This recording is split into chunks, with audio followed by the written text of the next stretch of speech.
Muchas gracias. Bien, entonces les decía que esta clase de fisiopatología de la lesión renal aguda es una clase muy importante, muy frecuente en la práctica clínica, que vamos a hablar un poquito de estos objetivos. Yo necesito que ustedes vayan checando que cada uno de estos objetivos los vamos cumpliendo. Vamos a hablar de la anatomía, de cómo se evalúa la función renal, vamos a definir la lesión renal aguda, los tipos de lesión renal aguda, de ahí de cada una de ellas. Vamos a ir hablando de su fisiopatología. Vamos a hablar de los parámetros urinarios para diferenciar un tipo de otra lesión renal aguda, de algunos estudios de laboratorio, de las complicaciones e incluso del tratamiento, aunque sea mencionado incluso del diálisis, de diálisis en lesión renal aguda, que como ustedes saben no es la norma, es principalmente para lesión renal crónica, pero en algunos casos también se utiliza. Bien, vamos a comenzar diciendo que la lesión renal aguda, antes conocida como insuficiencia renal aguda, hoy se ha preferido, según los consensos internacionales, llamarle mejor lesión renal aguda o por sus siglas en inglés, ¿verdad? Acute Kidney Injury, como AKI, que es la forma como la pueden encontrar en la bibliografía que revisen. Pero ¿qué significa? No significa más que una disminución abrupta en la función renal que va a resultar en una retención de los productos que el riñón desecha, como la urea y otros productos de desecho nitrogenado, y también en una alteración en la regulación del volumen extracelular y de los electrolitos. La lesión renal aguda puede darse en pacientes que tengan una función renal normal o en pacientes con ya insuficiencia crónica.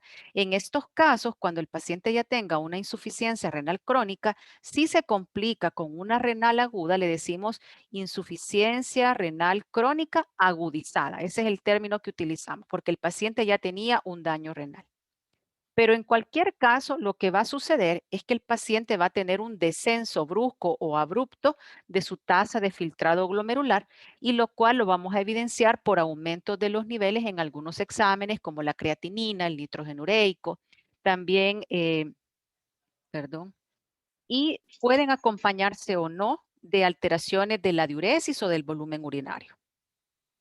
El espectro clínico de la lesión renal aguda puede ir desde la asintomático en un paciente en el que nos damos cuenta que tiene esta entidad debido a que le hicimos exámenes de laboratorio, hasta un paciente que tenga perturbaciones tan severas en la regulación de su volumen, en la composición electrolítica y ácido básica del plasma, que pueden culminar incluso en la muerte del paciente. Entonces vamos a definir la lesión renal aguda como un síndrome. Esto quiere decir que es una entidad que está compuesta por signos y síntomas y que se va a definir por una alteración en la función o en la estructura del riñón y que se va a manifestar primordialmente por aumento de la creatinina sérica con las siguientes características. Un aumento de 0.3 miligramos o más en un plazo de 48 horas. Esto significa entonces, doctora, que yo tengo que saber cómo tenía mi paciente la creatinina antes.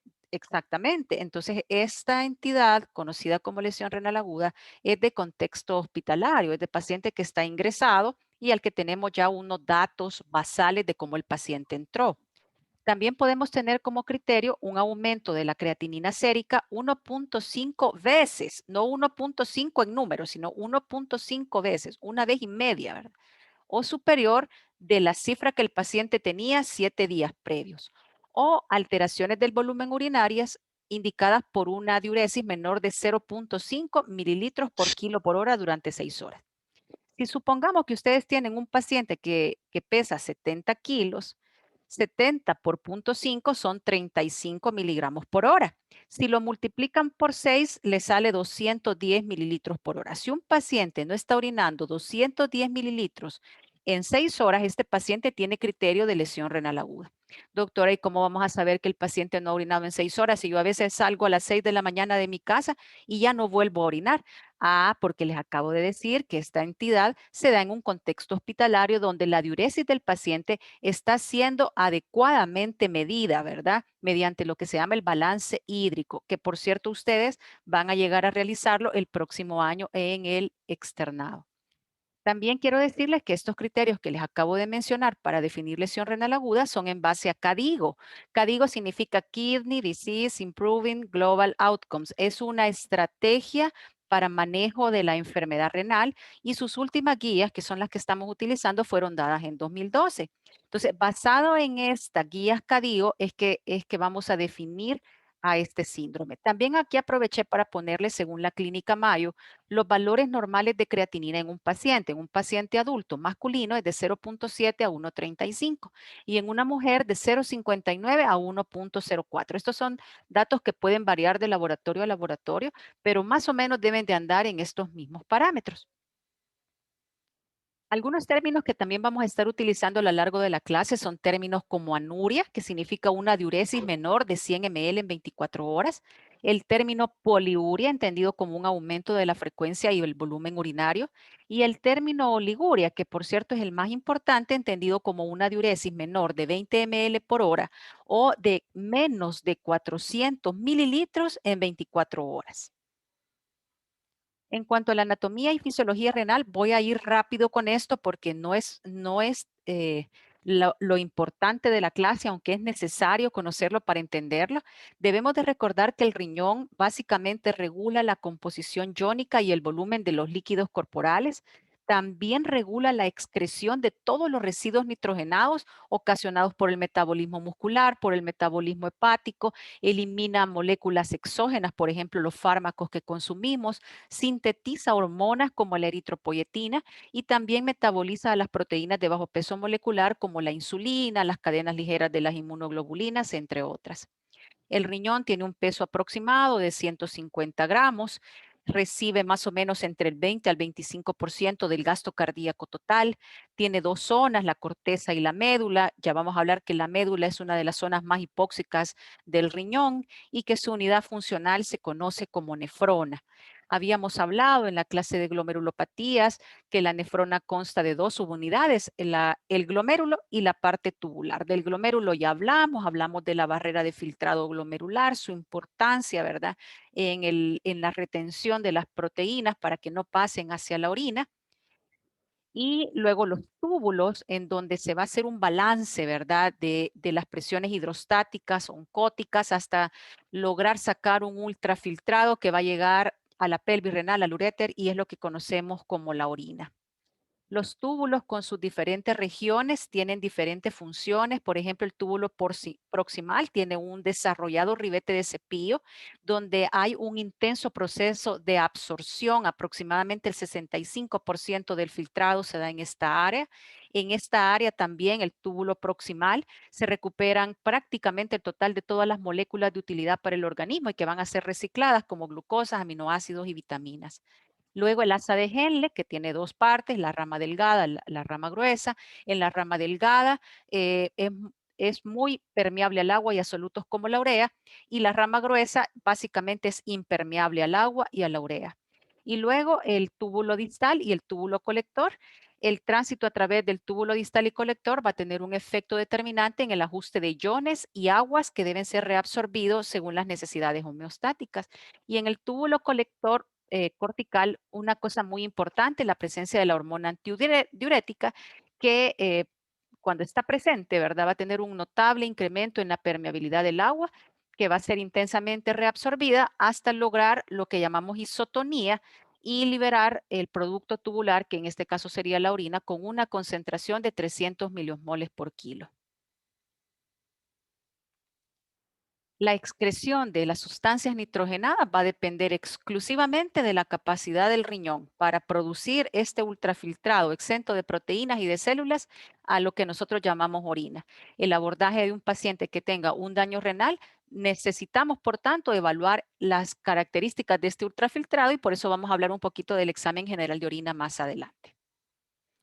Bien, ¿cómo evaluamos la función renal? ¿Cómo sé yo que un paciente tiene una función renal aceptable? El método más aceptable para esto consiste en determinar a lo que llamamos el aclaramiento renal de una sustancia o tasa de filtrado glomerular. Pero, ¿qué es esto de aclaramiento de una sustancia? El aclaramiento de una sustancia no es más que el volumen de plasma que queda libre de esta sustancia a su paso por el riñón. Y esto se da en unidades conocidas como mililitros por minuto.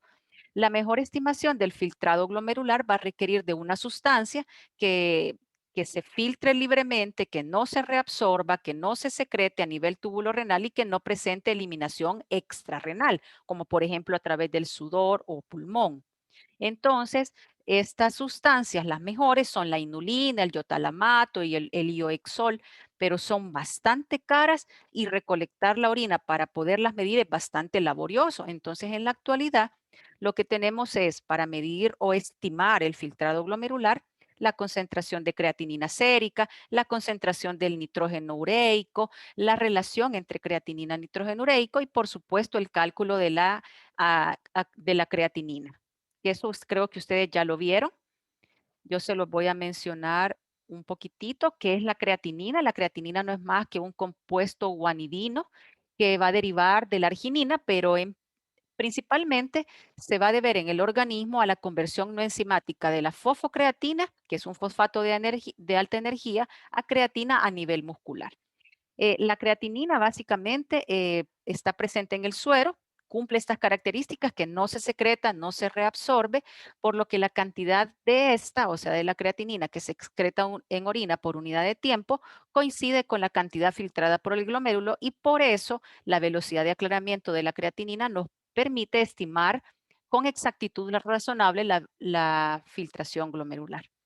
Cuando la tasa de filtración glomerular de la creatinina disminuye, por supuesto que la creatinina en el plasma va a subir, ¿verdad? Porque no se está depurando a través del riñón y eso nos va a indicar de forma rápida y aproximada el porcentaje de la función renal afectada. Y aquí los valores de creatinina para un adulto masculino entre 0,7 y 1,35. ¿Por qué es un poco complejo esto de la depuración de creatinina? Porque el paciente tiene que recolectar su orina de 24 horas. Y esta imagen, aunque me causa chiste, pero así llega el paciente, ¿verdad? Con una botella de agua cristal llena de orina, cuando eso ya arruinó el examen. Se supone que un adulto orina entre 1.500 a 2.000 mililitros máximo de orina, máximo. Si el paciente llega con 10 litros de orina porque un médico le dijo que debía tomar agua, el examen obviamente va a salir alterado por la cantidad de volumen urinario. También es importante que puedan recordar que el nivel sérico de creatinina es inversamente proporcional con la depuración. ¿Qué significa eso, doctora? Que si un paciente tiene una tasa de filtrado glomerular excelente, como es 120 mililitros por minuto, su nivel de creatinina va a ser muy bajo. Miren, incluso un poquitito abajo, un poquitito arriba de 1. Pero un paciente que ya está en un fallo renal casi 10 mililitros por minuto de función renal, va a tener una creatinina cercana al 10. Entonces, aumenta el nivel de creatinina plasmática, disminuye su tasa de filtrado glomerular y viceversa. Creatinina muy baja, aumento del filtrado glomerular. Esto es todavía más importante en el tema de insuficiencia renal crónica, pero me adelanto un poquito como dando una inducción a la clase del doctor. Hay muchas fórmulas para calcular esta filtración glomerular estimada. Seguramente ustedes recuerdan la fórmula de Cockcroft que les explicaron en fisiología: 140 menos la edad por el peso corporal entre la creatinina por 72 cuando es hombre, y a todo este total se multiplica por 0,85 cuando es mujer. Seguramente se los voy a preguntar en el examen, la fórmula de Cockcroft, ¿verdad?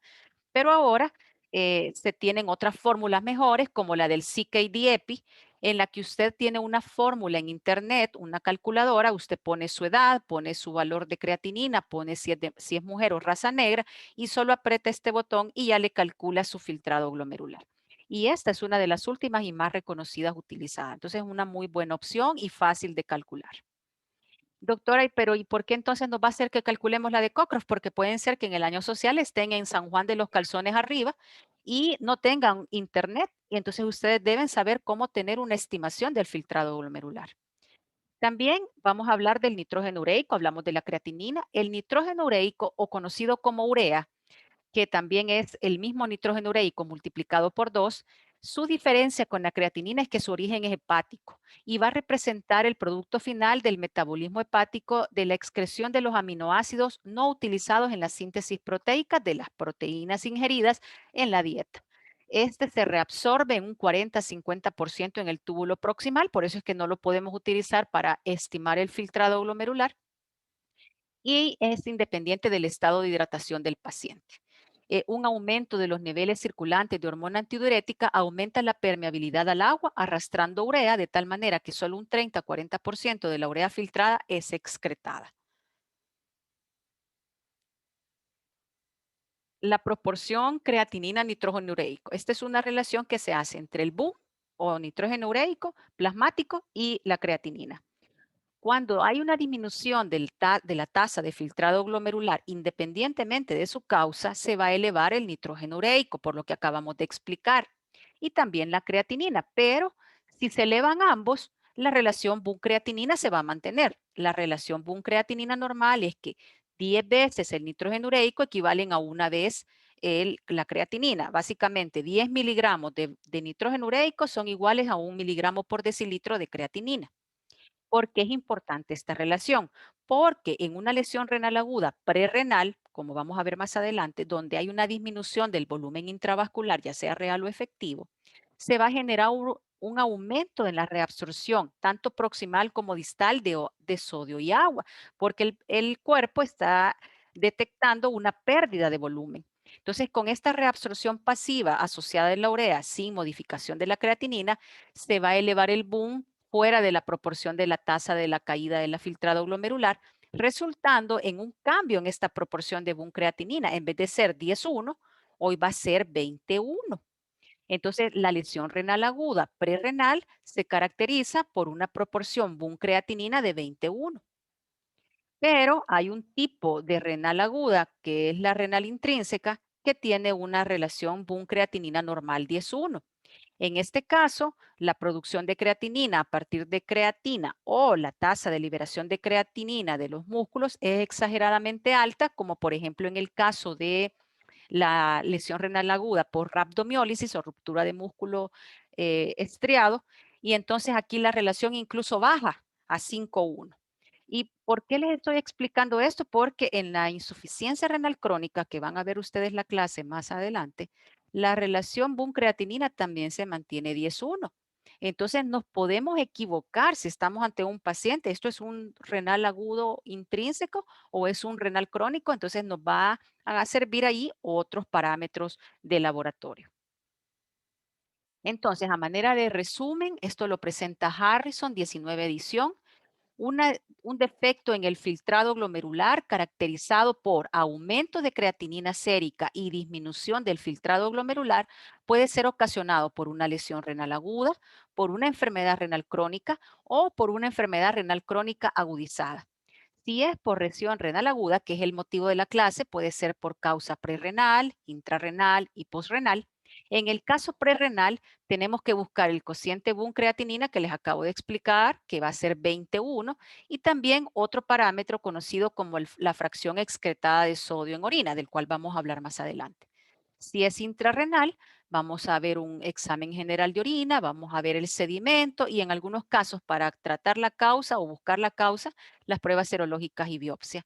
Y si es postrenal, que normalmente aquí es obstructiva por un cálculo, hipertrofia prostática, lo que necesitamos es una ultra o un TAC. No voy a explicar esto de la proteinuria y la hematuria porque eso ya lo vimos en glomerulopatías cuando hablamos de síndrome nefrótico.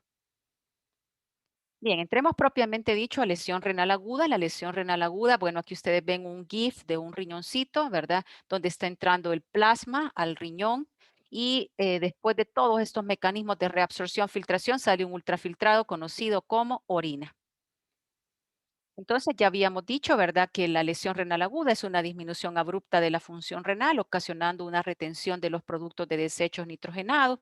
Habíamos visto también las características que debe de tener estos desechos nitrogenados aumentados en el plasma o alteraciones del volumen urinario para decir que es una lesión renal aguda. Y hoy vamos a entrar propiamente dicho a la clasificación funcional. ¿Qué significa esto de clasificación funcional? Yo les acabo de decir que según CADIGO, vamos a hacer el diagnóstico de disfunción renal aguda si tenemos un cambio en la creatinina mayor de 0.3 o un cambio en la creatinina entre 1.5 veces o más, ¿verdad? El valor normal, o que tenga una diuresis menor de 0.5 ml por kilo en 6 horas. Pero si se fijan, esto se llamaría el estadio 1, ¿verdad? Según la Akin, según Rifle y según Cadigo, ¿verdad? Ya vamos a hacer una comparación. Pero puede ser que el paciente esté un poco más grave que eso y que tenga cambios de la creatinina, no 1.5 veces o 1.9 veces, sino que desde 2 hasta casi 3 veces el basal y que siga orinando menos de 0.5 ml por kilo por hora. O que el paciente esté en una fase muy severa donde tenga más de 3 veces el valor de creatinina basal o una creatinina mayor de 4 miligramos por decilitro con un aumento agudo de 0.5 miligramos o que ya el paciente tenga criterios para terapia de sustitución o de reemplazo. Entonces, y el criterio de diuresis en el estadio 3 es un paciente que está orinando menos de 0.3 ml por kilo por hora en 24 horas, es decir, casi anuria. Según Rifle, Rifle no es más que las siglas de Risk, Injury, Failure, Loss y End Stage. Entonces, básicamente, esta es una clasificación evolutiva, ¿verdad? Un paciente que se encuentra en R es un paciente en el mismo estadio 1 de CADIGO o AKIN que tiene cambios de la creatinina 1.5 a 1.9 veces el valor basal o menos de 0.5 kilogramos por mililitros por kilo por hora. Un paciente que se encuentra en I de injury tiene cambios en la creatinina de 2 a 2.9 veces el valor de la creatinina basal y sigue con este mismo criterio. Un paciente que se encuentra ya en failure es un paciente en el estadio 3 de Akin, más de 3 veces el valor normal, ya en anuria. Un paciente en pérdida o loss es un paciente con lesión renal aguda persistente, mayor de un mes. Aquí ya tomamos en cuenta el tiempo. Y el que se encuentra en el estadio final es un paciente que ya tiene enfermedad renal terminal o que tiene diálisis mayor de 3 meses y que no ha mejorado los parámetros de función renal. La KIN, que es según este grupo de trabajo, también tiene 3 estadios que si se fijan coinciden básicamente con los mismos criterios que acabamos de ver. Ustedes me podrán clasificar a su paciente usando la clasificación que ustedes quieran, la KIN, la CADIGO o la RIFLE. Entonces aquí les presento una comparación, ¿verdad? Según rifle, en riesgo, en daño y en fallo, que corresponderían a la estadio 1 de aquí, en estadio 2, estadio 3, o acá digo etapa 1, etapa 2 y etapa 3.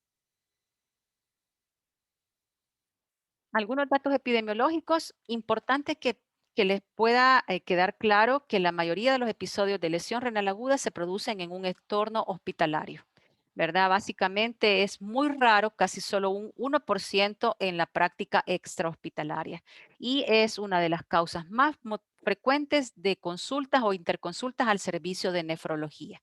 Por ende, es importante que como médicos generales podamos reconocer esta entidad. En cuanto a la clasificación etiológica, acá vamos a ver las causas prerrenales, las causas renales y las causas postrenales de lesión renal aguda, como lo pueden ver en este GIF. Esto es tomado de Harrison, la 19 y la 20 no tienen mayor cambio. La lesión renal aguda prerrenal va a estar ocasionada o va a estar determinada porque el riñón propiamente hablando está sano o indemne. Y ha sucedido antes algo que ha ocasionado que esté ocasionando un fallo renal agudo, como que como un bajón o una hipovolemia, una disminución del volumen eh, circulante, una disminución del gasto cardíaco en ICC grave, disminución del volumen circulante eficaz, igual en insuficiencia cardíaca, insuficiencia hepática, problemas con la regulación renal, como por ejemplo el paciente que consume AINES, IECA o antagonistas de receptores de angiotensina y otros fármacos como la ciclosporina. En el caso de la lesión renal intrínseca, es un paciente que tiene daño renal y el daño renal ha ocasionado este fallo renal.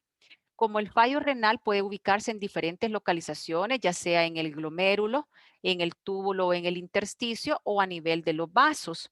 Entonces acá, por ejemplo, la tubular puede ser ocasionada por isquemia, a lo que conocemos como necrosis tubular aguda, por sepsis o infección o por toxinas, que es lo que vamos a ver más adelante. ¿Qué tipo de toxinas? Toxinas exógenas como los medios de contraste radiológico, como los aminoglucósidos, como los antineoplásicos y toxinas endógenas o propias del cuerpo como la hemoglobina, la mioglobina, las cadenas ligeras de mieloma, cristales, etcétera. Y la postrenal, en la que tampoco hay un problema primario en el riñón, sino que en alguna de la vía urinaria, como el cuello de de la vejiga o en la próstata o en la uretra, que está ocasionando un daño renal secundario. Entonces comencemos con la ira prerrenal, conocida también como hiperazoemia prerrenal. ¿Y por qué se llama así? Bueno, porque hiper significa exceso, azo, nitrógeno y emia, sangre. Entonces, exceso de productos de desecho nitrogenado en la sangre. Y básicamente evidencia un incremento en la concentración de creatinina, nitrógeno ureico y una disminución en el filtrado glomerular.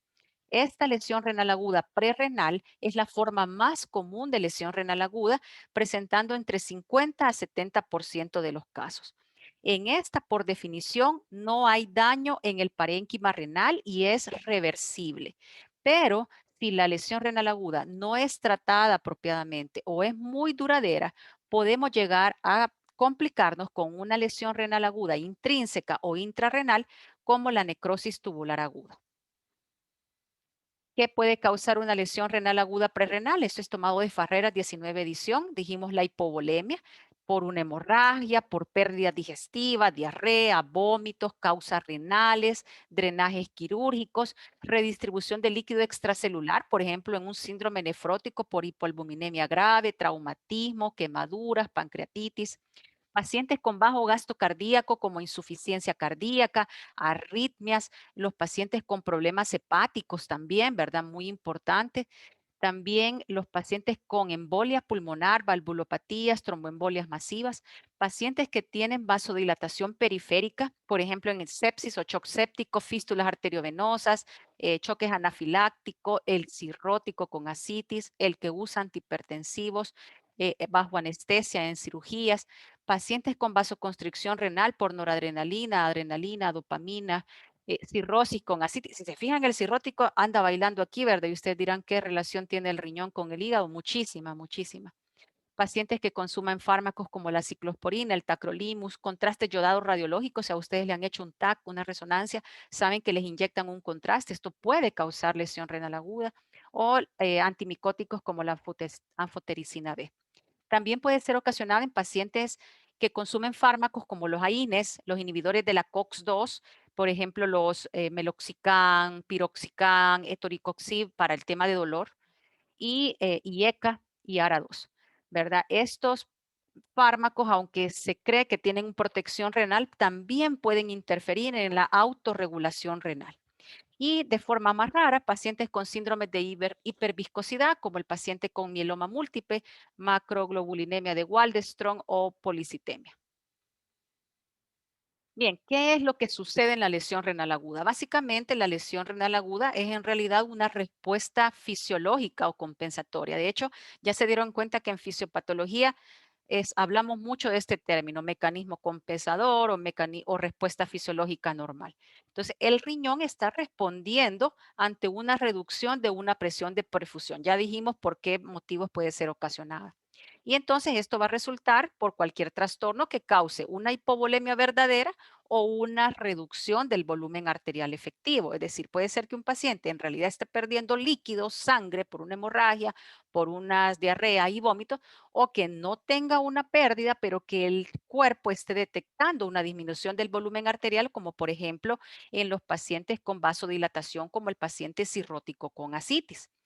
Entonces, decíamos que en esta lesión renal el parénquima renal está indemne, pero esta ira prerrenal, si es grave, va a conducirnos a necrosis tubular aguda isquémica. En situaciones de hipovolemia verdadera o arterial efectiva, se van a asociar con una reducción de la presión arterial media.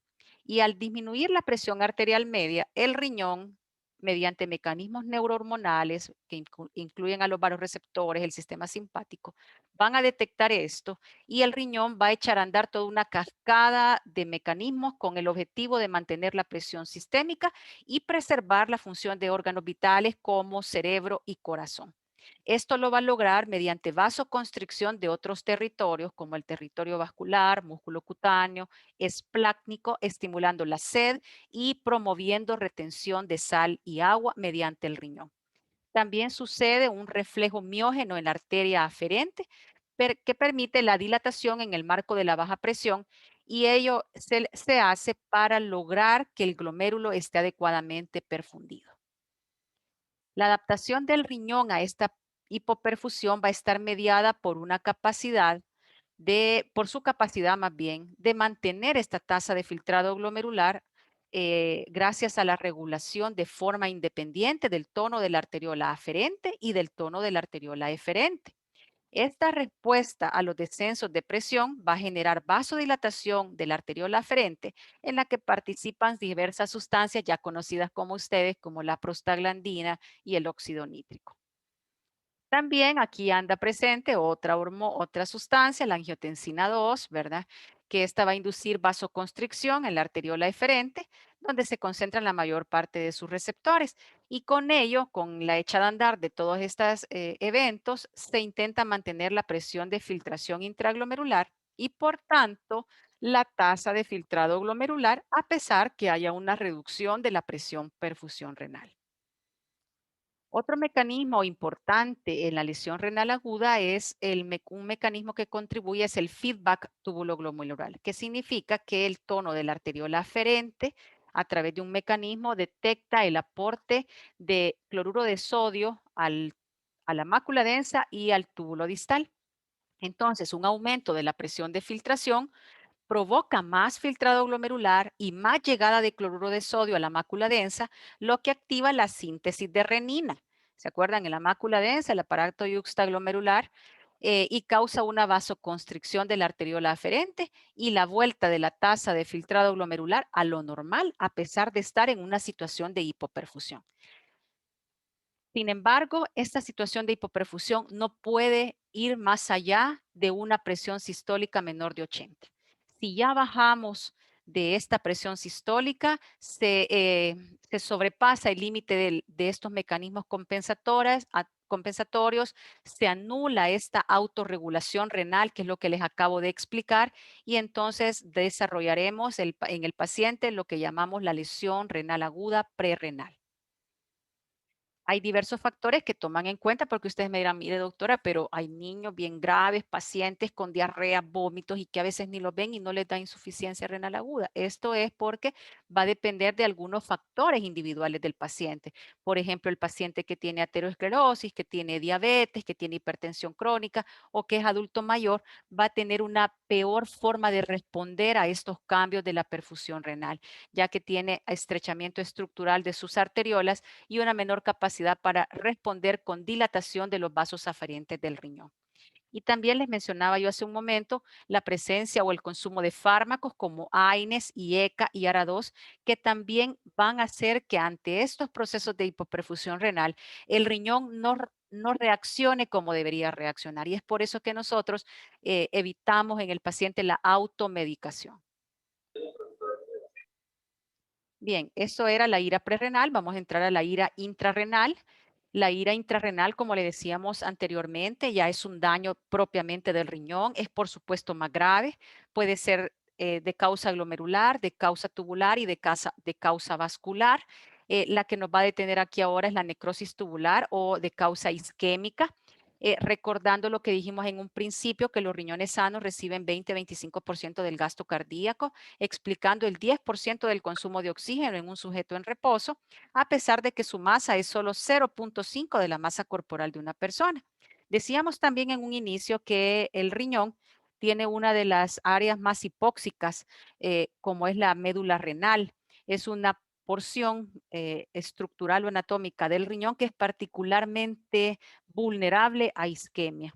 Entonces, a nivel clínico, la lesión renal aguda intrarrenal surge cuando aparece isquemia en el contexto de un paciente como el que acabamos de mencionar, que tiene una reserva renal limitada, anciano, nefrópata crónico o con factores lesivos coexistentes como el consumo de fármacos vasoactivos, nefrotóxicos, septicemia, rhabdomiólisis, inflamación sistémica como el COVID, por ejemplo, o en casos de quemaduras y pancreatitis también.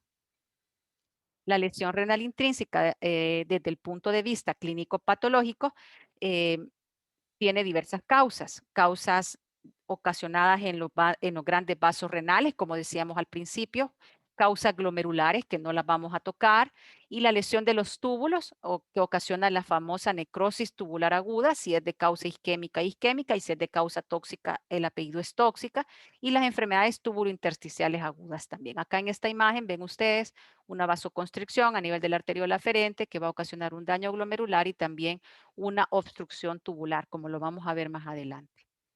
Entonces, la lesión renal aguda intrínseca, ya hablamos que se clasifica de acuerdo al sitio que esté afectado. Hoy nos vamos a centrar en la necrosis tubular aguda, o sea, el daño al túbulo y a los intersticios. Entonces, la lesión renal aguda, si es ocasionado por la lesión de los grandes vasos, podrá ser ocasionada por trombos, tromboembolia, ateroembolia o una disección de vasos o una vasculitis como la enfermedad de Takayasu. Si es a nivel venoso, por trombosis venosa o compresión. Recuérdense que la trombosis venosa también se puede dar en el sistema renal.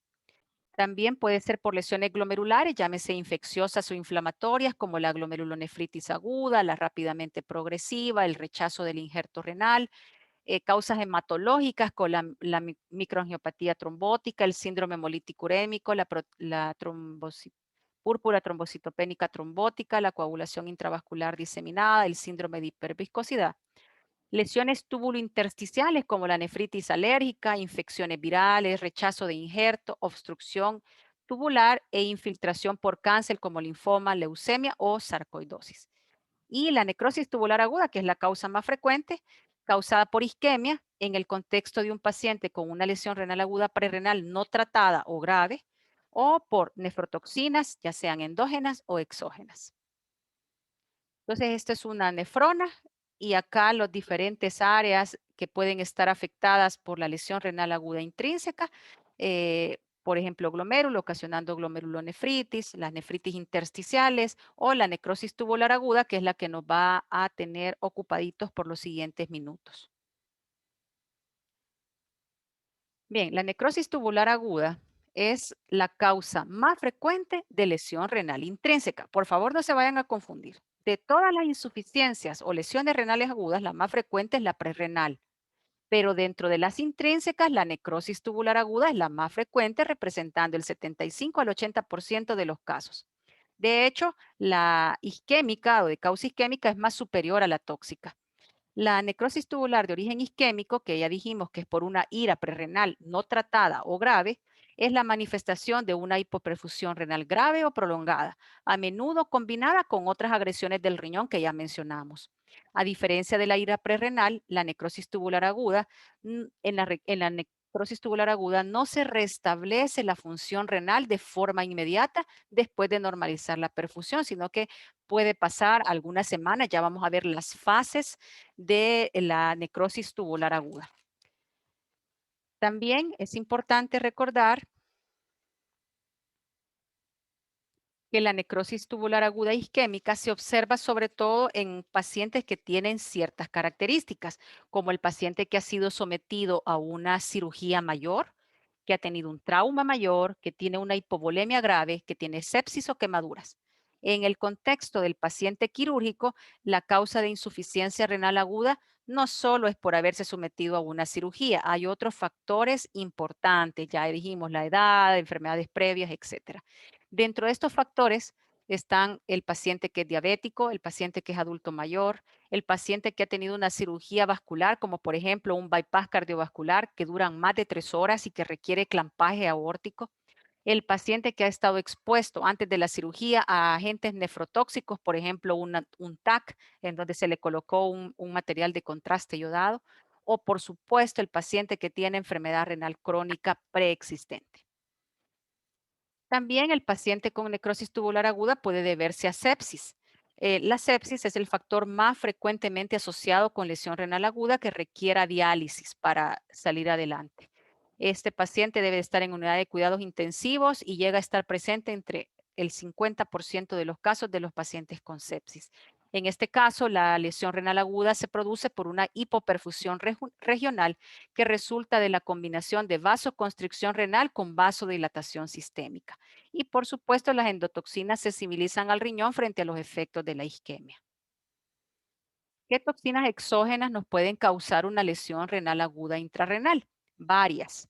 y las consumimos a diario. Los aminoglucósidos como la gentamicina, la micacina, contrastes radiológicos yodados, antivirales como el aciclovir, antineoplásicos como el cisplatino, metotrexate, ciclosporina, antimicóticos como la anfotericina, antivirales como el foscarnet, antibióticos contra el neumocistis girovecii como la pentimidina, el etilenglicol que se utiliza en sustancias refrigerantes, la cocaína, ¿verdad? Para uso de drogas ilegales y las estatinas, miren, los inhibidores de la HMG, coenzima reductasa, que tanto defendemos y tanto promovemos en nuestros pacientes, también pueden ocasionar que el paciente tenga un daño de tipo isquémico o de tipo tóxico, perdón. La nefropatía o necrosis tubular aguda tóxica puede producirse por toxinas exógenas como endógenas. Las que les acabo de mencionar son toxinas exógenas o fármacos.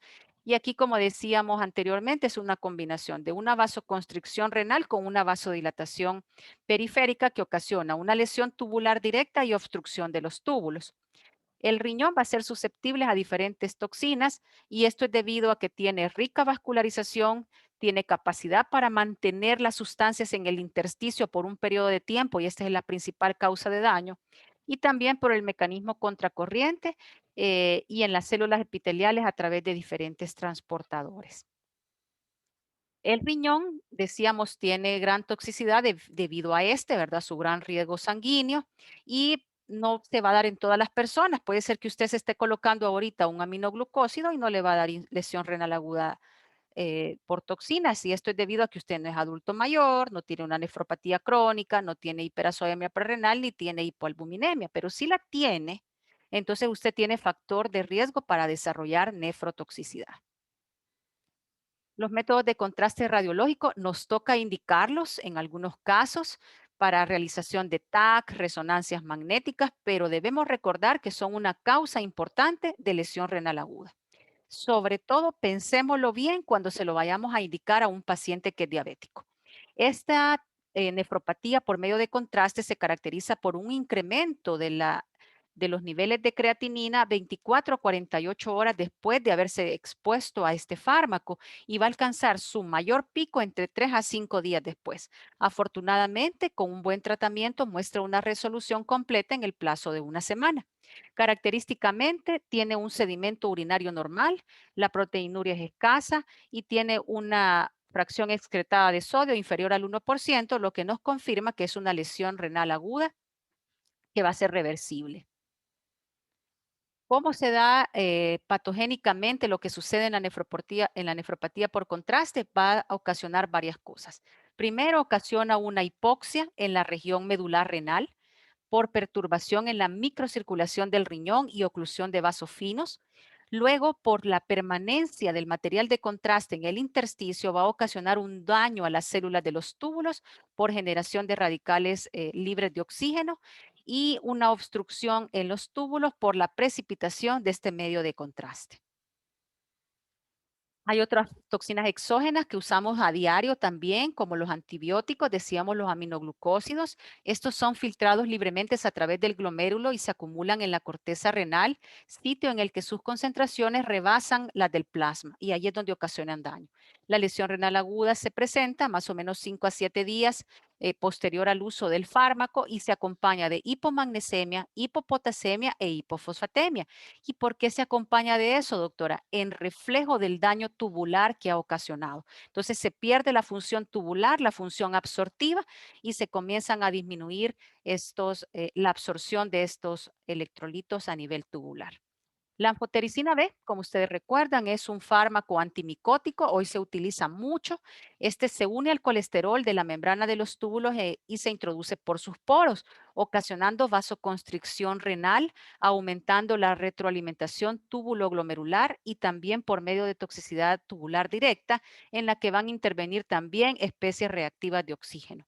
La nefrotoxicidad de la anfotericina B también está relacionada con la dosis y con la duración del tratamiento. Las manifestaciones clínicas de lesión renal aguda por anfotericina son poliuria, hipomagnesemia, hipocalcemia y acidosis metabólica.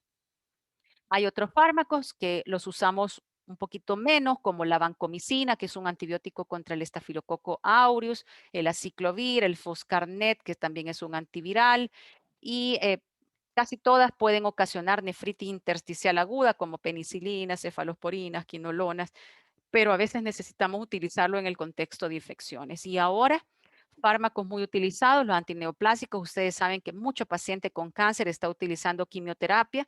Debemos de considerar una buena evaluación de la función renal antes que el paciente inicie con un tratamiento de quimioterapia. Y algunas de ellas, algunas palabritas, la ifosfamida puede ocasionar cistitis hemorrágica y una toxicidad tan severa de los túbulos, ocasionando un síndrome de Fanconi que tiene acidosis metabólica y hipofosfatemia, disminución del bicarbonato, etcétera. Toxinas endógenas. Este ya es el colmo de lo salado, ¿verdad? Un paciente puede tener lesión renal aguda por diversos compuestos endógenos como la mioglobina, la hemoglobina, el ácido úrico y las cadenas ligeras de mieloma. Las cadenas ligeras, ustedes recuerdan que todas las células plasmáticas producen las inmunoglobulinas y a veces se producen las inmunoglobulinas completas y a veces solo cadenas ligeras, pero el riñón tiene capacidad para desecharlas. El problema es cuando estamos en el contexto de un meloma que nos está generando más cadenas ligeras, sobrepasando la función renal para deshacerse de ellas. La mioglobina también es una toxina endógena liberada cuando hay rhabdomiólisis. Rhabdomiólisis es ruptura del músculo estriado, el paciente que ha hecho un ejercicio intenso y luego tiene dolor, rigidez en sus músculos, hematuria, es por la mioglobina. Se da en aplastamientos traumáticos, isquemia muscular, cirugía vascular y ortopédica, pacientes con convulsiones, ejercicios extenuantes, algunas infecciones y la hipertermia maligna. La hemoglobina también puede ocasionar lesión renal aguda, es una toxina que surge por la hemólisis. Hemólisis significa ruptura de los glóbulos rojos de forma masiva y de forma anticipada que culmina con una nefropatía por pigmento. ¿Qué son los mecanismos por los que las toxinas endógenas causan lesión renal aguda? Básicamente es por toxicidad directa, sobre todo en la zona proximal de los túbulos y también por una obstrucción en el interior de la zona distal de estos, cuando se precipitan o se unen con la proteína de Tom Horsfall, que como ustedes saben es la proteína más frecuente de la orina producida por la porción ascendente del asa de Henle y que es inducido por la orina ácida. Y lo que les decía, las cadenas ligeras del mieloma que también ocasionan una lesión renal por toxicidad tubular directa al unirse con esta proteína de Tom Horsford, formando cilindros intratubulares que causan obstrucción. Las quemaduras y la pancreatitis a menudo se complican con lesión renal aguda. El paciente, pobrecito, no solo tocó el cable de la electricidad mientras les estaba cortando el árbol de su casa, sino que aparte de la quemadura, el problema cardíaco, va a tener una lesión renal aguda. En estos casos hay pérdidas extensas de líquido, pero no porque el paciente esté con diarrea, sino que pérdidas a tercer espacio se llaman. Entonces es una disminución del volumen real efectivo. La lesión renal aguda afecta hasta el 25% de las personas que tienen más del 10% de su superficie corporal quemada. Además de la hipovolemia intensa que origina la disminución del gasto cardíaco y la intensificación de la activación neurohormonal, las quemaduras y la pancreatitis originan inflamación disregulada. Entonces hay una inflamación severa, mayor riesgo de sepsis, lesión pulmonar aguda, que facilita la aparición de lesión renal aguda. Y cuando nos emocionamos por la hipovolemia dándole líquido a lo que le llamamos fluidoterapia masiva, podemos complicar al paciente con un síndrome compartimental aumentando su presión abdominal mayor de 20 milímetros de mercurio, lo que comprime la vena renal y disminuye el filtrado glomerular. Entonces, es bien complejo el manejo de estos pacientes, muy graves en unidades de cuidados intensivos, pero gracias a las nuevas tecnologías salen adelante muchos de ellos. Poquitas palabras sobre las enfermedades de vasos finos que pueden ocasionar lesión renal aguda intrínseca, como la microangiopatía trombótica, el síndrome antifosfolípidos, la nefritis postradiación, la nefroesclerosis maligna, les decía algunas patologías hematológicas como la púrpura trombocitopénica trombótica y el síndrome hemolítico urémico, la esclerodermia y enfermedades de vasos de gran calibre como la disección o ruptura de la arteria renal, tromboembolias a la arteria renal o trombosis y compresión de la vena renal como acabamos de ver en el síndrome compartimental. ¿Qué sucede entonces en la lesión renal aguda intrínseca? Hay una vasoconstricción un poquito antes del glomérulo persistente que puede ser la causa de fondo de la disminución del filtrado glomerular.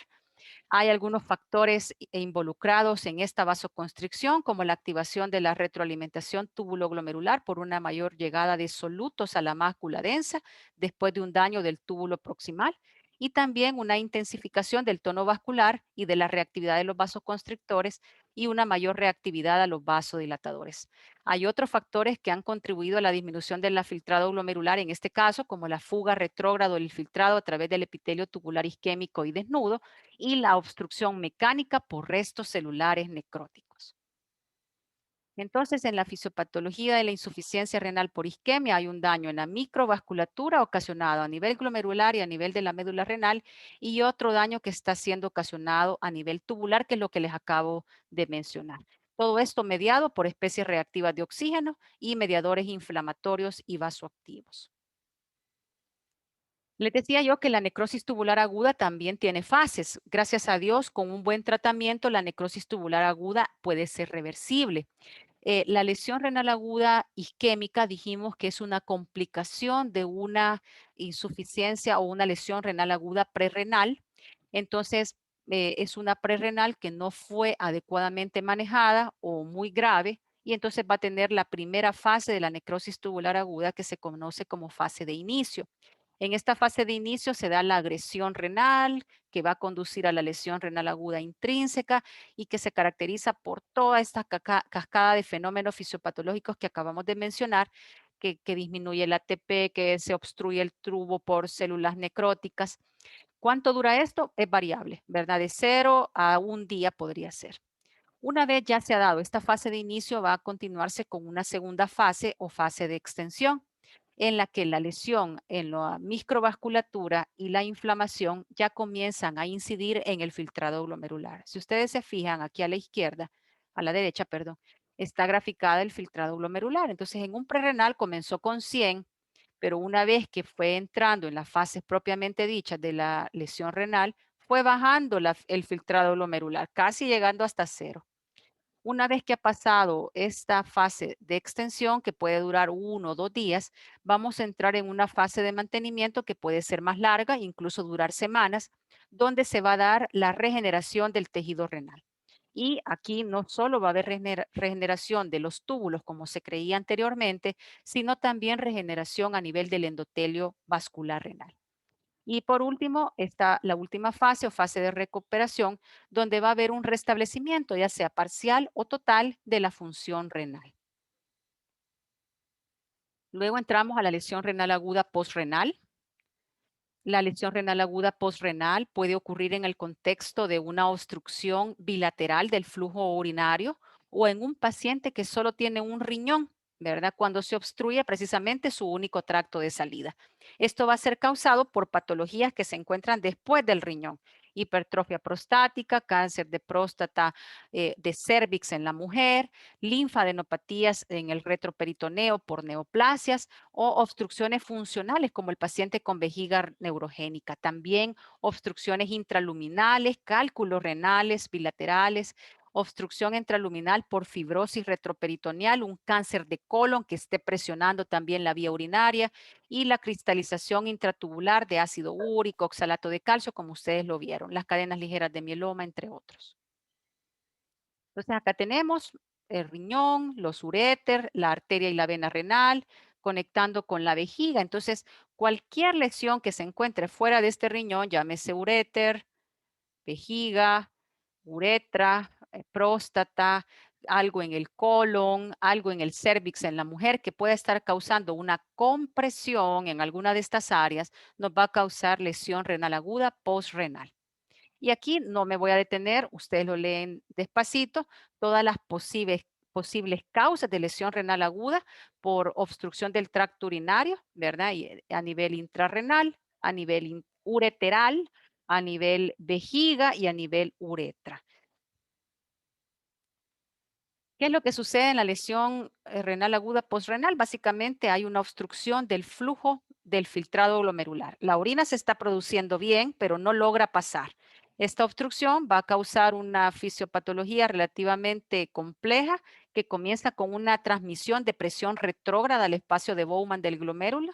Intuitivamente sería de esperar que esta presión retrógrada reduja el filtrado glomerular, pero esto no es así.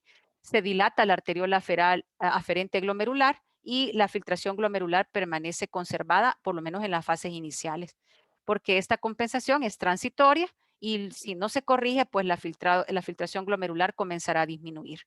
Si la obstrucción se mantiene por 12 a 24 horas, el flujo sanguíneo renal y la presión intratubular van a descender, la perfusión renal va a ser escasa o nula y entonces se va a producir una marcada reducción de la filtración glomerular y una lesión renal aguda posrenal establecida. Bien, si se fijan de lesión renal aguda, no me detengo mucho a hablar porque esto es área de urología, no de medicina interna. Entonces, cuando ustedes lleguen al externado de cirugía y roten por el área de cirugía, entonces ahí van a hablar un poquito de esto. Voy a entrar rápidamente a lo de evaluación y diagnóstico, que esto es muy importante que ustedes lo puedan entender. Para variar, una entidad patológica como esta requiere una anamnesis detallada y un examen físico completo. Debemos de sospechar e intentar en la anamnesis encontrar la causa de la lesión renal aguda, preguntar si ha tenido vómitos, diarrea, si es diabético y tiene glucosuria, si ha tenido poliuria, si consume AINES, diuréticos, IECA o ARA2 o cualquier otro fármaco que pueda disregular el riñón. Antecedentes de enfermedades prostáticas, nefrolitiasis, cáncer pélvicos, paraórticos, que nos estén hablando de una posibilidad de una lesión renal postrenal. El examen físico debe de ser completo, pero especialmente nos tenemos que centrar en datos del examen físico que nos sugieran hipovolemia, como taquicardia, mucosas secas, disminución de la turgencia de la piel, extremidades frías, hipotensión ortostática, en particular en los adultos mayores, en los niños, aquel signo de los ojos hundidos también. Si hay una sobrecarga de volumen, el paciente puede presentar ingurgitación yugular por el fracaso renal, ¿verdad? Estertores crepitantes y edema periférico y no es una insuficiencia cardíaca, es un problema renal. Y en los casos más graves, donde ya tenemos retención de otras sustancias como amoníaco, entre otros, podemos tener asterixis, como ustedes lo veían en este GIF, que es este movimiento o clono de la mano, ¿verdad? Que también se presenta en el paciente con insuficiencia hepática grave. En cuanto al laboratorio, muchas pruebas de laboratorios tenemos que hacer en este paciente, como por ejemplo, tenemos que medirle su hemoglobina, examen de orina, en el de orina ver el sedimento urinario, calcular la fracción excretada de sodio, el sodio, cloro y creatinina en orina, electrolitos, decíamos creatinina, nitrógeno ureico, calcularle el filtrado glomerular con las fórmulas que les explicamos. También medir la diuresis, evaluar que el paciente no tenga oliguria o si ya tiene anuria, ¿verdad? Buscar causas, si es que hay una obstrucción de la vía urinaria, una oclusión de la arteria renal, si el paciente está en shock séptico, en una isquemia grave o si tiene una glomerulonefritis proliferativa intensa o una vasculitis. En cuanto al estudio urinario, bien importante, ¿verdad? Ya habíamos hablado que principalmente la anuria y la oliguria son los que nos causan problemas, pero también podríamos encontrar un paciente con problema renal por poliuria, como es la diabetes insípida, que la veremos más adelante en la fisiopatología de la hipófisis. También la orina roja en un paciente puede sugerir la presencia de hematuria. No debemos de dejar de pensar en una glomerulopatía si hay hematuria, ¿verdad? Pero también hemoglobinuria, mioglobinuria, rhabdomiólisis o hemólisis. Entonces, el examen de orina cobra importancia feroz, ¿verdad? En esta entidad, especialmente el sedimento de orina debe de evaluarse buscando células, cristales o cálculos y cilindros. Por ejemplo, en la ira prerrenal, el sedimento urinario suele ser normal y puede contener lo que llamamos cilindrohialinos, que se producen por una agregación de los componentes normales de la orina cuando es concentrada. También puede ser normal en la lesión renal postrenal el sedimento urinario, pero a menudo vamos a tener hematuria y leucocituria. Cuando estemos ante una necrosis tubular isquémica, en el 80% de los casos vamos a tener cilindros granulosos de color marrón o cilindros de células epiteliales asociados con microhematuria. Si lo que encontramos son cilindros hemáticos, ahí tenemos que pensar en glomerulopatía. Y si es una nefritis intersticial, lo que vamos a tener son cilindros de leucocitos y eosinófilos, como vamos a ver más adelante. Aquí les presento una microfotografía de un sedimento urinario mostrando los cilindros granulosos pigmentados, que son característicos de la necrosis tubular aguda. Si no se encuentran, no quiere decir que no hay necrosis tubular aguda, pero son casi patognomónicos. Y si es una lesión renal aguda prerrenal, lo que vamos a tener son cilindros yalinos, que son cilindros solidificados por la presencia de la proteína de Thom-Horsfall cuando se une en el túbulo, ¿verdad? Con la orina. En el examen de orina también tenemos otras características, por ejemplo, la nefritis intersticial va a cruzar con cilindros leucocitarios y eosinofiluria. ¿Qué significa filuria? Que están en la orina, eosinófilos en orina.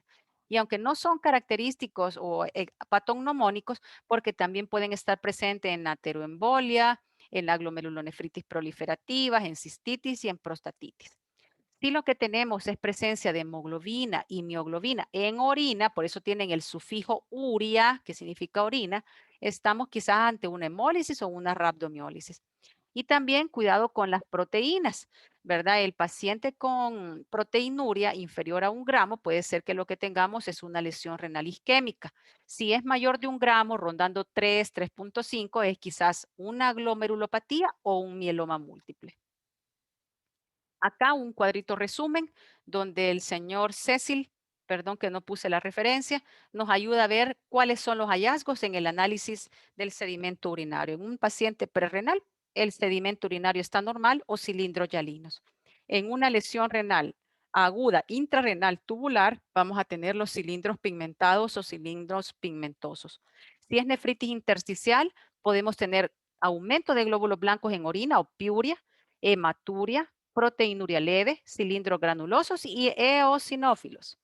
Si es glomerulonefritis, no voy a recordarlo, pero hematuria, proteinuria marcada. Y si es un trastorno vascular, puede estar normal y con proteinuria leve. Si es un proceso postrenal, hipertrofia prostática, etcétera, el análisis o sedimento urinario está normal o con alguna hematuria y piuria por la infección. Bien, en la orina también se hace un análisis bioquímico un poquitito más extenso que nos va a ayudar al diagnóstico diferencial de la lesión renal aguda prerrenal de la intrínseca. Básicamente, en la lesión renal aguda prerrenal, la indemnidad o que el parénquima esté sano permite que el riñón responda de forma adecuada conservando agua y sal, lo que dará lugar a una orina concentrada, pero pobre en electrolitos, urea y creatinina, dando así una relación de la fracción excretada de sodio menor de 1, perdón, y una buncreatinina 21.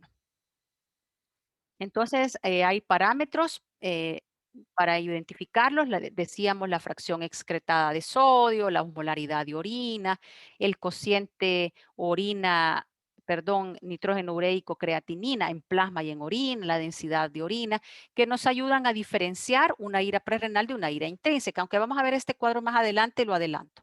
En una ira prerrenal, la fracción excretada de sodio se encuentra menor de 1.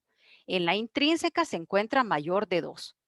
El sodio en orina en la prerrenal está bajo porque el cuerpo lo está reteniendo. En la intrínseca, como el túbulo está dañado, está mayor de 20. El cociente creatinina orina plasma está mayor de 40 en la prerrenal, menor de 20 en la intrínseca. El cociente BUN creatinina de plasma está mayor de 1,20 en la prerrenal y normal en la renal. El problema es que hay algunos pacientes con lesión renal aguda intrínseca que pueden tener parámetros confusos. Esto sobre todo en el caso de pacientes que ya tengan insuficiencia renal crónica, que tengan otras enfermedades complicadas como una insuficiencia suprarrenal, que estén en tratamiento con diuréticos. Entonces, en ellos esto no va a ser tan sencillo como esto y nos va a tocar hacer un análisis un poquito más profundo. El índice de insuficiencia renal básicamente son estos dos, la proporción BUN-creatinina, tanto de orina como de plasma, y la fracción excretada de sodio. Vamos a hablar un poquito de ellos ahorita.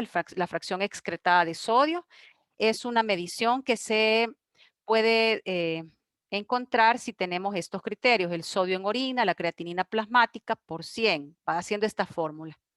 Pero, ¿qué es la fracción excretada de sodio, doctora? No es más que una porción de la carga del sodio filtrado que los túbulos reabsorben.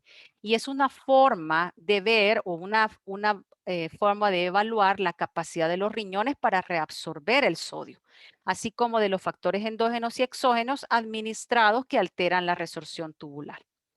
Tal excreción en sí, hablando del sodio, depende de la cantidad de sodio ingerida, del volumen intravascular efectivo y de del filtrado glomerular del paciente. Entonces, en el caso de un paciente que tiene lesión renal aguda prerrenal, dijimos que la fracción excretada de sodio va a estar por debajo de 1 porque el túbulo está normal, indemne, no tiene daño y está tratando de reabsorber todo el sodio posible para aumentar la presión y el flujo sanguíneo a todos los órganos del cuerpo. En el caso de la lesión renal aguda intrínseca o de origen isquémico, el FENA suele rebasar el 1, mayor de 1, esto debido a que el túbulo está dañado, no está absorbiendo bien el sodio y lo está dejando pasar a través de la orina. Entonces, estos criterios que les presento en esta tabla son fundamentales y sin duda vienen en el examen. El cómo se encuentra la fracción excretada de sodio en la lesión renal aguda prerrenal, menor de 1. Cómo se encuentra en la intrarrenal, mayor de 1. Cómo se encuentra en la postrenal, también mayor de 1. Entonces, solo se encuentra menor de 1 en la prerrenal. ¿Cómo es la relación Boone-creatinina-plasma normal? Es 1:10. ¿Cómo se encuentra en la prerrenal? 1:20. ¿Cómo se encuentra en la intrarrenal? De 10 a 15, más o menos normal. ¿Cómo se encuentra en la postrenal? Mayor de 20. Entonces, esto por favor de memoria. Otros estudios de laboratorio que tenemos que hacer, varios, ¿verdad? Varios que tenemos que hacer. Vamos a ver rápido. Por ejemplo, podemos encontrar anemia en pacientes con lesión renal aguda. Aquí tenemos que pensar si es por hemólisis, por mieloma, por una hemorragia.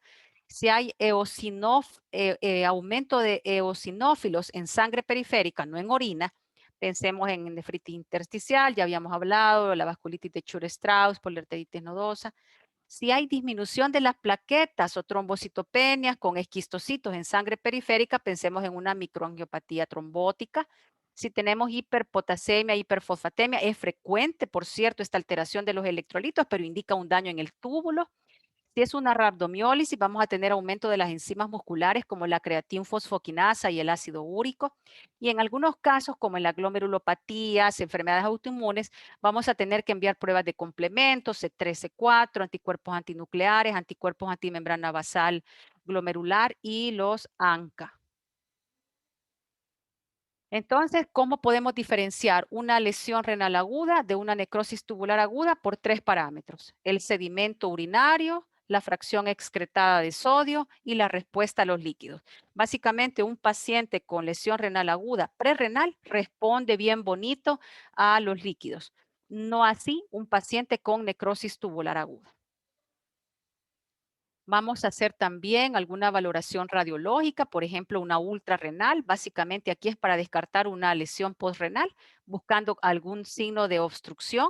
Y también nos aporta datos respecto al tamaño del riñón, a su ecogenicidad, para diferenciar las formas agudas de daño renal de las formas crónicas de daño renal.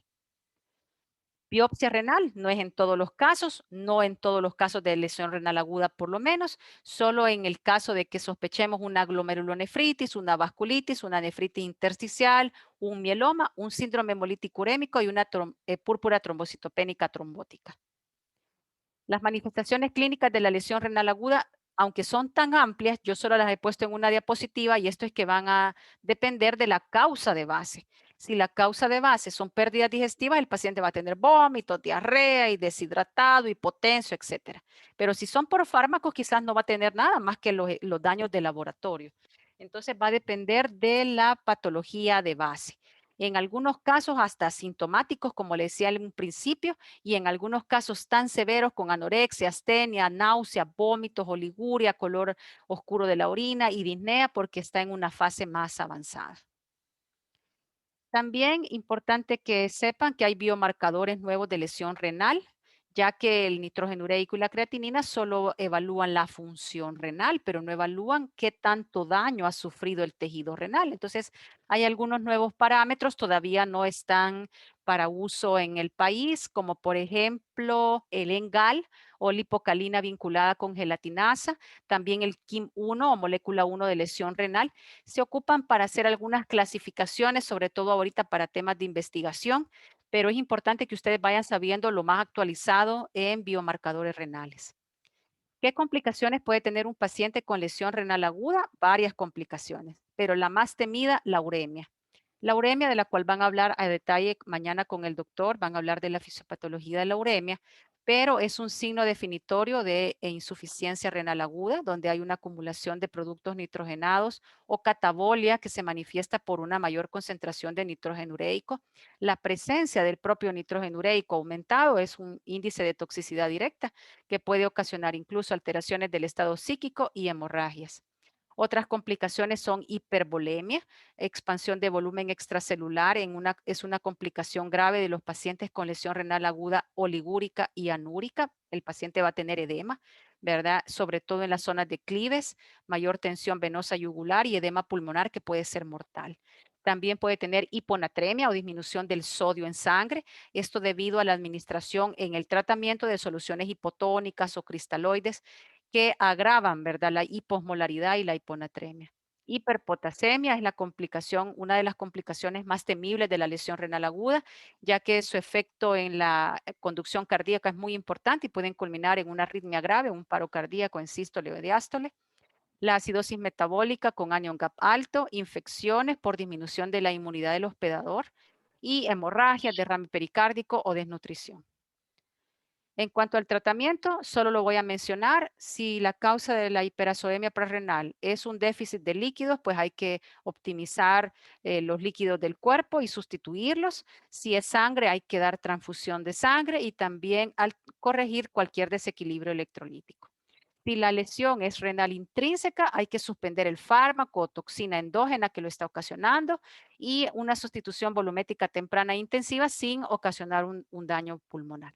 Y si la lesión renal aguda es postrenal, identificar y corregir la obstrucción al nivel en el que se encuentre, evitando el mayor tiempo posible que el riñón esté en este aumento de presión. Y una forma para disminuir esa obstrucción es el sondeo con sonda transuretral o suprapúbica de manera de mejorar la obstrucción. Algunos pacientes van a estar tan graves en lesión renal aguda que van a necesitar diálisis. Algunos de ellos son los pacientes que están oligúricos o menos de 200 mililitros en 12 horas o menos de 400 en 24 horas. Anúricos menos de 100 en 24 horas o menos de 50 en 12 horas. Hiporvolémicos, tanto con un edema pulmonar grave que no responde a diuréticos. Hiperpotasemia mayor de 6,5, acidosis metabólica grave, clínica atribuible a uremia, encefalopatía, neuropatía, miopatía y pericarditis, e intoxicación por una droga o un fármaco que es posible quitar con diálisis para poder mejorar los síntomas del paciente. Las modalidades de diálisis, solo se las recuerdo, la diálisis peritoneal, que es esta, ¿verdad? Un recambio con sustancias dializables. La hemodiálisis, donde hay un filtro que está básicamente haciendo las funciones de un riñón, filtrando la sangre, eliminando los desechos y entrando al paciente ya limpia como lo hace un riñón. Y la hemofiltración, que es otro tipo de modalidad. Y jóvenes, esto es lo que yo traía hoy para ustedes. Quedo atenta a dudas y consultas.